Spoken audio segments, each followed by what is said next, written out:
Greenland অধিগ্রহণ করার বিষয়ে ট্রাম্পের পরিকল্পনা নিয়ে যুক্তরাষ্ট্র ও ডেনমার্কের মধ্যে তীব্র টানাপোড়েন চলছে। এমন পরিস্থিতিতে বুধবার হোয়াইট হাউসে মার্কিন ভাইস প্রেসিডেন্ট ও পররাষ্ট্রমন্ত্রীর সঙ্গে রুদ্ধদ্বার বৈঠক করেন ডেনমার্ক ও গ্রিনল্যান্ডের পররাষ্ট্রমন্ত্রীরা। দীর্ঘ আলোচনার পর ডেনমার্কের পররাষ্ট্রমন্ত্রী জানান, আলোচনা গঠনমূলক হলেও গ্রিনল্যান্ডের মালিকানা নিয়ে দুই পক্ষের দূরত্ব কমেনি। শেষ পর্যন্ত সমস্যা সমাধানে একটি যৌথ ওয়ার্কিং গ্রুপ গঠনের সিদ্ধান্ত হয়েছে।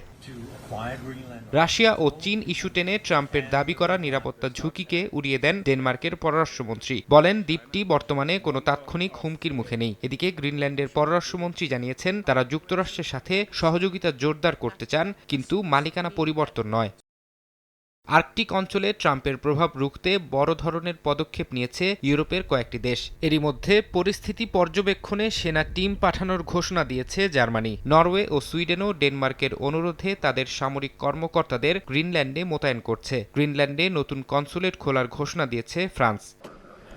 এমন পরিস্থিতিতে আবারও গ্রিনল্যান্ডকে যুক্তরাষ্ট্রের জাতীয় নিরাপত্তার জন্য অপরিহার্য বলে জানিয়েছেন ডোনাল্ড ট্রাম্প। তার দাবি, দ্বীপটির খনিজ সম্পদ এবং কৌশলগত অবস্থান রাশিয়া ও চীনের প্রভাব রুখতে ওয়াশিংটনের হাতে থাকা জরুরি।